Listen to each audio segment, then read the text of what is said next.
Et coucou, j'espère que vous allez bien. On se retrouve pour une nouvelle vidéo. Alors cette fois c'est une vidéo un peu plus différente de ce que je fais d'habitude, puisque là il n'y a pas de recette, il n'y a pas de ménage, il n'y a pas de jardinage, il n'y a pas de plantes. Il y a juste moi et mes robots, et je vais vous expliquer pourquoi j'ai choisi d'avoir certains robots et puis pas d'autres. Et je comprends que certains trouvent aussi que certains robots servent à rien. Donc voilà, on y va.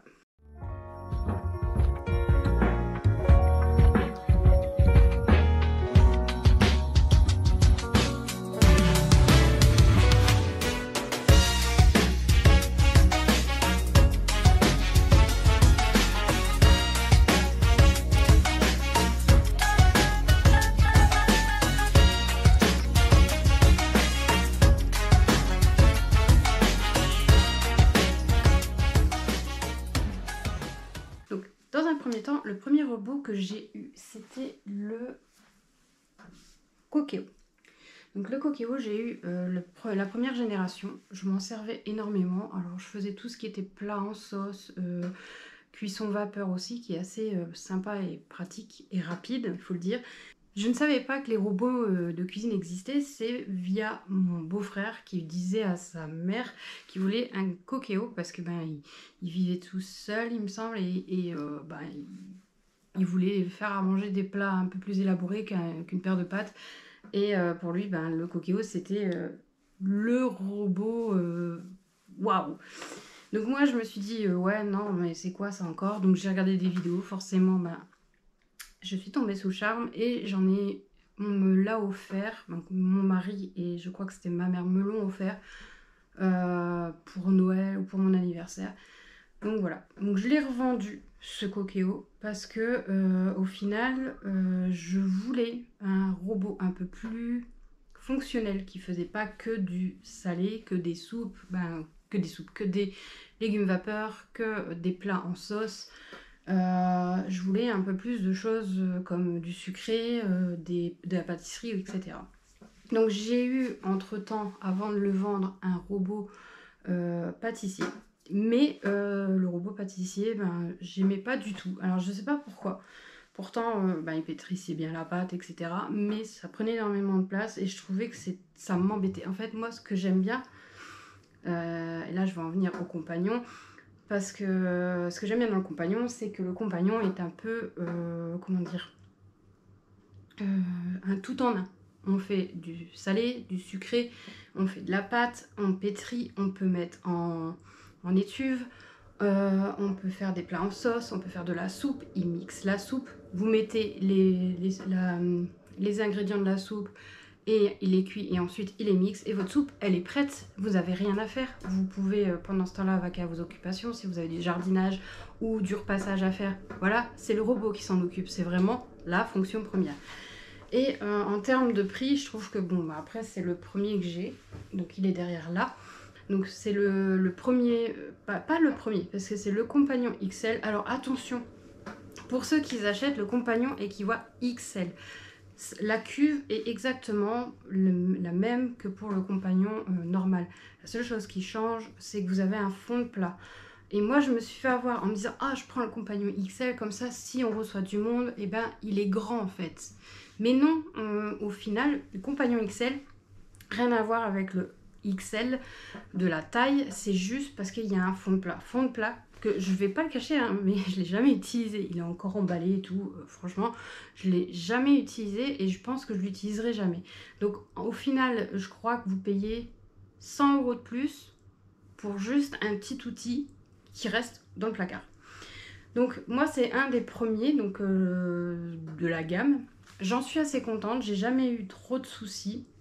Il commence à déconner, en même temps ça fait 4 ou 5 ans que je l'ai, il faudrait que je vérifie, je me souviens plus exactement, mais ça fait un bon moment que je l'ai, et c'est la sécurité en fait qui déconne. Donc en gros, la sécurité des fois elle se déclenche ou elle se réenclenche, et c'est-à-dire que je peux ouvrir le couvercle et malgré tout il tourne.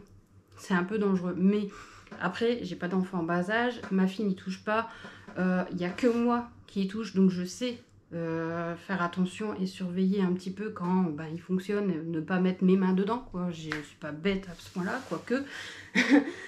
Mais voilà, donc après j'en suis assez contente. C'est un des robots qui franchement, je pense que s'il tombe en panne, ça m'embêterait beaucoup. Je dis pas que je le rachèterai tout de suite, mais je pense que ouais, ça me manquerait énormément.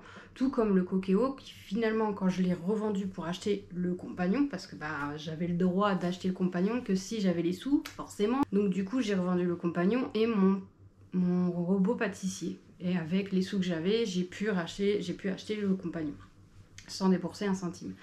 Et le compagnon, donc voilà, j'en suis assez contente. Et c'est vrai que le Cookéo, donc il m'a pas manqué sur le coup.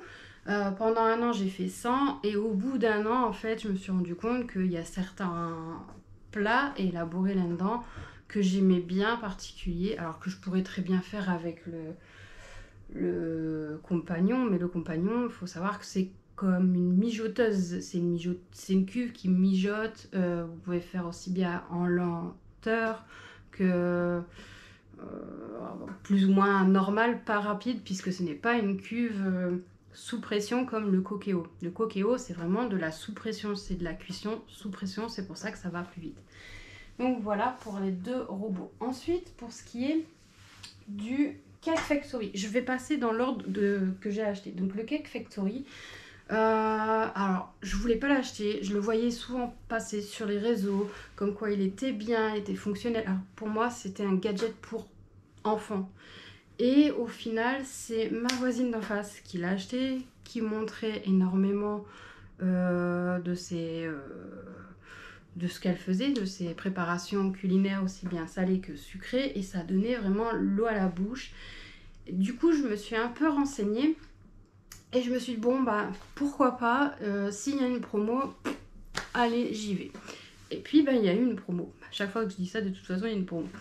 Donc j'ai couru, je l'ai acheté et j'en suis pas déçue parce que je l'utilise aussi bien en salé qu'en sucré et je l'utilise énormément en été. Pourquoi? Parce que en été, quand il fait 35 degrés dans la maison, et je vous assure que c'est vrai, quand il fait 35 degrés dans la maison, il fait 35 degrés dans la maison. Je ne mens pas, c'est un four en été et c'est un glacier en hiver ici. Donc on allume le four en hiver, mais en été, on évite.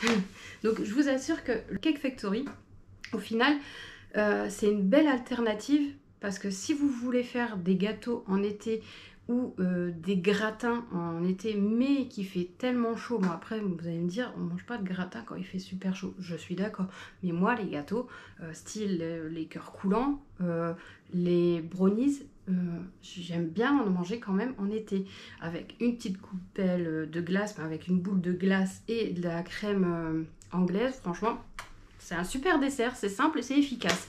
Et franchement, on n'allume pas, j'ai pas envie d'allumer mon four quand il fait 35 degrés, donc du coup le Cake Factory c'est une belle alternative parce que il va pas chauffer la pièce, il chauffe que lui, et une fois que vous avez fini de cuire, il faut bien sûr le laisser refroidir. Moi, ce que je fais, c'est soit que je le mets dans mon garage, ou soit je le mets dehors si vraiment il y a de l'ombre et que je peux le mettre dehors, ou sinon je le laisse fermer, puis c'est tout, il refroidira plus lentement.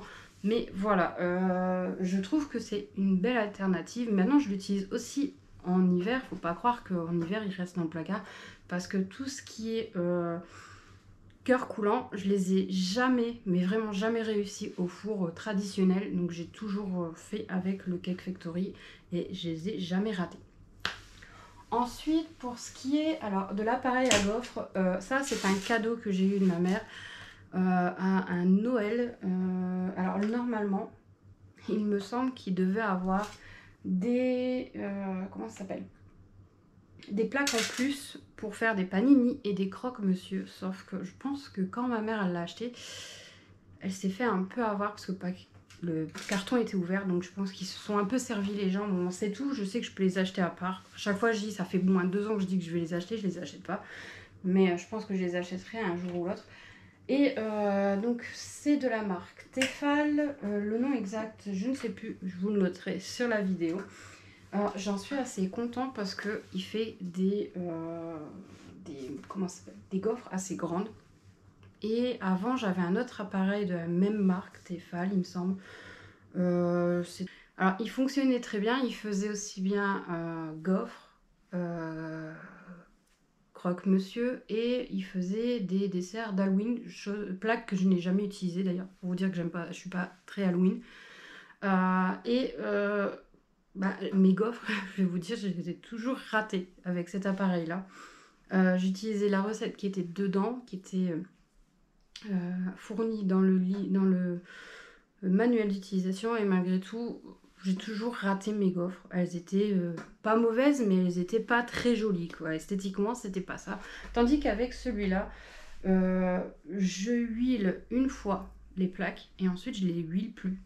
Et je les ai jamais ratées, même la première. Bon, peut-être des fois ça m'arrive de rater la première parce que je suis trop pressée de voir si c'est cuit ou pas, et du coup, trop rapide, et les plaques sont pas assez chaudes, et voilà. Mais franchement, je regrette pas cet achat, même si c'est assez conséquent et assez gros et que ça prend énormément de place. Je pense que c'est un bon produit et qui fonctionne très bien. Ensuite, pour ce qui est de la multidélice, donc de la yaourtière Seb, pareil, c'était un achat un peu, je veux dire, compulsif, puisque j'avais une yaourtière basique. Je pense que c'était une marque Lidl ou Aldi. Et je faisais mes yaourts avec ça et ça marchait très bien. Alors, pourquoi avoir acheté et avoir changé pour la multidélice Seb? Donc là, c'est un peu le même principe que pour les gâteaux et tout ce qui est préparation, où vous avez besoin d'un four, mais en été, flemme d'allumer le four pour faire un gâteau, alors que bon, vous avez envie d'un gâteau. Parce qu'il faut savoir que la yaourtière fait aussi bien des yaourts express, des yaourts normaux de la faisselle, des desserts lactés et des desserts moelleux. Donc j'ai déjà essayé de faire des gâteaux, donc vous les mettez dans les préparations, vous mettez la préparation dans les pots à yaourt, ça vous fait des parts individuels. C'est sympathique, ça peut être esthétiquement joli si vous voulez faire une présentation sur table, etc. aussi. Mais bon, pour ce qui est des gâteaux, j'avoue que je préfère utiliser le Cake Factory de ce côté-là. Sinon, pour ce qui est des yaourts express, j'ai jamais utilisé parce que je vois beaucoup de personnes qui disent que la fonction express, les yaourts sont pas, ils sont souvent ratés. Et moi, comme j'aime pas trop le gâchis et que je veux pas rater mes yaourts, j'ai pas envie de jeter 1 litre de lait dans le vent, quoi. Donc du coup, j'ai toujours utilisé la fonction simple et la fonction faisselle. Donc c'est savoir que vous pouvez faire des fromages blancs, des fromages style boursin. Donc j'ai jamais testé, j'ai toujours testé les fromages blancs, les yaourts à la grecque et les petits suisses. Donc je trouve que c'est assez sympathique, chose que je n'aurais pas pu faire avec, je pense, la simple yaourtière basique à 10 € que j'avais vue Aldi ou Lidl, je sais plus. Donc c'est un produit que j'aime beaucoup. Ensuite, il faut savoir qu'elle est disponible en 12 pots et 6 pots. Donc moi, je l'ai en 6 pots. Pourquoi? Parce que je suis la seule à manger des yaourts faits maison. Parce que je suis la seule à aimer les yaourts nature et que mon mari et ma fille n'aiment pas les yaourts nature. Ma fille n'aime pas les yaourts tout court. Donc tout ce qui est à base de lait, elle n'aime pas. Donc à part les yaourts style dessert, profiterole, mais sinon tout ce qui est yaourt aromatisé, tout ça, elle ne mange pas. Et mon mari, les yaourts aromatisés, c'est ceux du commerce. Voilà, après j'en ai jamais fait aromatisé, si j'en ai fait à la fraise, mais je crois que moi je rajoute pas de sucre, je mets juste l'arôme, donc c'est vraiment des yaourts basiques. Ensuite, le produit que j'ai acheté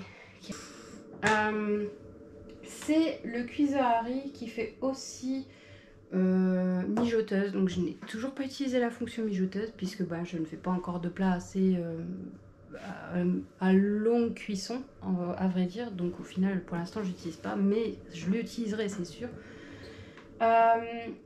Pourquoi l'avoir acheté alors que le riz, une simple casserole, de l'eau suffit?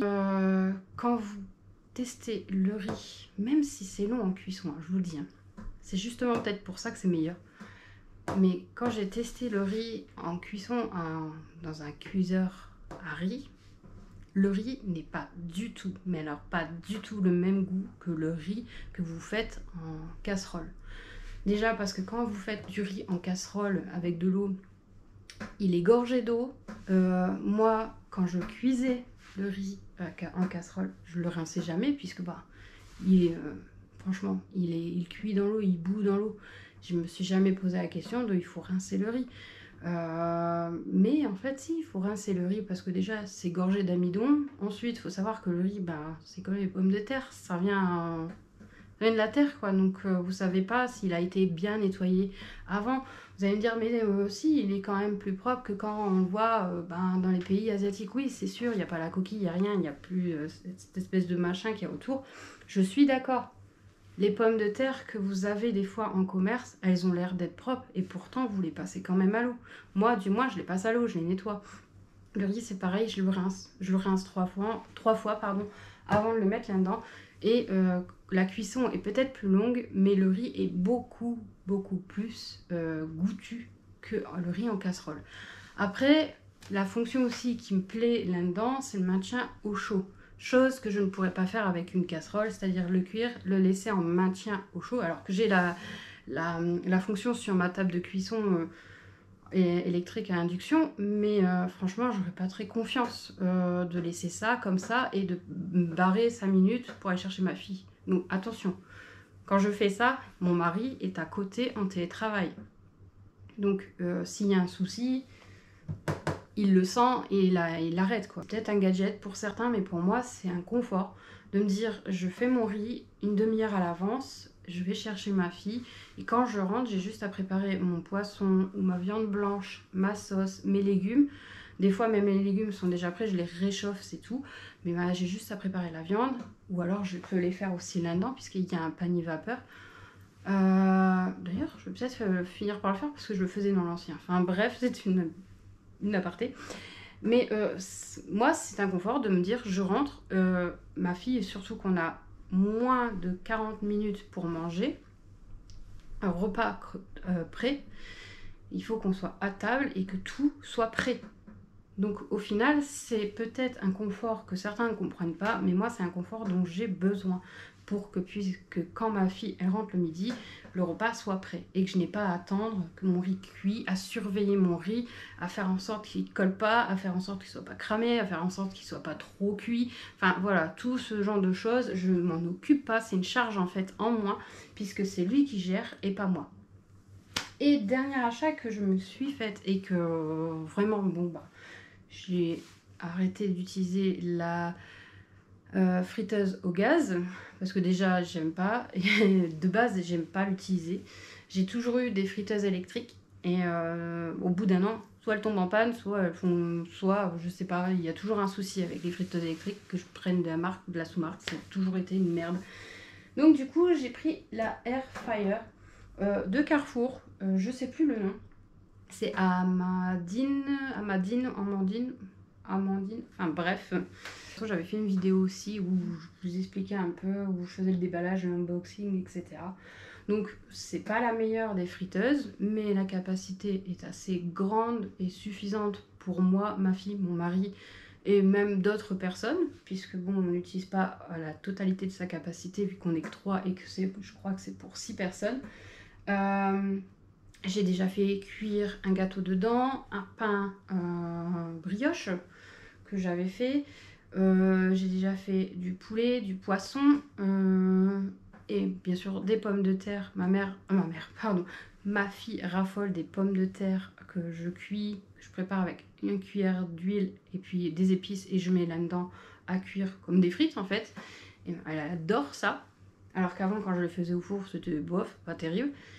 Et je fais les frites surgelées, je fais des pommes rissolées, des potatoes, des croquettes de pommes de terre, enfin bref, tout ce qui peut passer au four ou en friteuse normale, je le fais avec la air fryer qui fonctionne du tonnerre. Je n'ai plus sorti depuis que je l'ai la friteuse à gaz, alors que je l'ai encore. Donc voilà pour ce qui est de mes robots. Là, sur le côté, je sais pas si vous voyez, mais je pense pas. Enfin bref, juste à côté, c'est une tireuse à bière que mon mari a eu à un de ses anniversaires, donc rien à voir. Mais voilà, ça c'est pareil. On s'en passerait pas quand on reçoit du monde, c'est plutôt sympa et convivial. Même si je trouve que la bière est quand même beaucoup plus chère en tireuse à bière que que en bouteille, mais franchement c'est bien meilleur. Donc voilà. Ah oui, et 2 autres appareils que je n'ai pas parlé parce qu'ils ne sont pas là, mais je les vois parce qu'ils sont devant moi. Un appareil que je trouve qui est, mais que tout le monde devra avoir parce que franchement, vu ce qui nous tombe un petit peu sur le coin de la gueule avec l'écologie, etc., c'est la SodaStream qui coûte pas très cher. Le premier modèle est sympa et puis franchement... il fonctionne très bien. Moi, j'ai toujours eu la SodaStream en premier modèle. Je sais pas, et puis même, il me semble que maintenant, Action fait son propre modèle.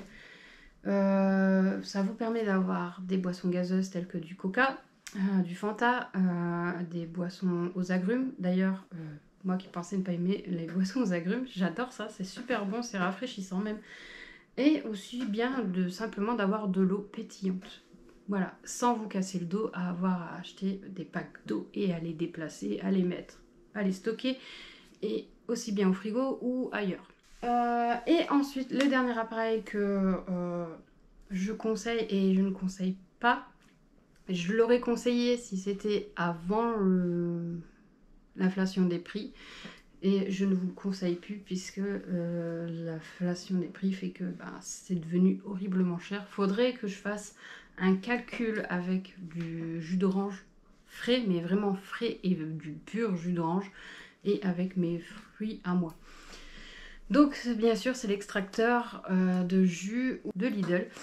Donc avant l'inflation des prix, c'était vraiment avantageux. J'en faisais tout le temps, je ne buvais que ça. D'ailleurs, j'ai arrêté de boire du jus d'orange du commerce style Carrefour ou même Joker, etc. parce que c'est blindé de sucre et de cochonneries pour certains et de conservateurs. Parce que faut pas se leurrer, si un jus d'orange vous pouvez le garder une semaine ou plus, c'est qu'il y a des conservateurs. Parce que logiquement, un pur jus d'orange frais avec du vrai jus d'orange, c'est pas plus de 4 jours. Voilà. Mais actuellement, avec l'inflation des prix, les prix des fruits ont tellement augmenté qu'au final, faire un jus d'orange maison, ça revient du luxe. Donc je ne bois plus de jus d'orange depuis la montée en flèche des fruits, des prix des fruits. Je ne bois plus ce genre de choses, mais je mange des fruits à la place. Donc c'est déjà meilleur en frais de croquer dans un fruit plutôt que de le boire. Après, voilà. Mais c'est vrai qu'un jus d'orange frais, quand il fait chaud, au final, c'est sympa aussi. Mais voilà, c'est devenu un luxe de faire des jus d'orange maison. Donc l'extracteur de jus de fruits de Lidl, il est en haut d'un meuble et je l'utilise très rarement. Parce que je peux pas me permettre de faire un jus d'orange à, je sais pas, je vais dire une connerie, 4-5 €. Non, non, ça fait beaucoup trop cher.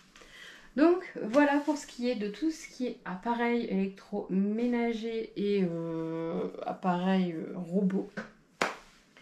Donc si je devais en conclure, les robots que je continuerais, que je rachèterais s'ils tombent en panne, ça serait le Cookéo. Surtout le compagnon, le Cusarari, ça obligé. De toute façon, le premier est tombé en panne et je suis restée un mois et demi sans et ça m'a bien emmerdé d'avoir du riz. J'avais pu cuire le riz à la casserole, de toute façon, c'est simple, ça faisait de la bouillie. Et puis j'aimais plus, c'était vraiment pas bon. Donc pour moi, le riz à la casserole, c'est vraiment fini. La friteuse à air fryer. Sur ce, j'espère que cette vidéo un peu différente vous aura plu. Si c'est le cas, n'hésitez pas de me le dire en commentaire et me dire aussi ce que vous en pensez. Si vous n'êtes pas abonné, alors abonnez-vous. Activez la cloche des notifications. N'oubliez pas le petit pouce. Et moi, je vous dis à la prochaine pour une nouvelle vidéo. Bye!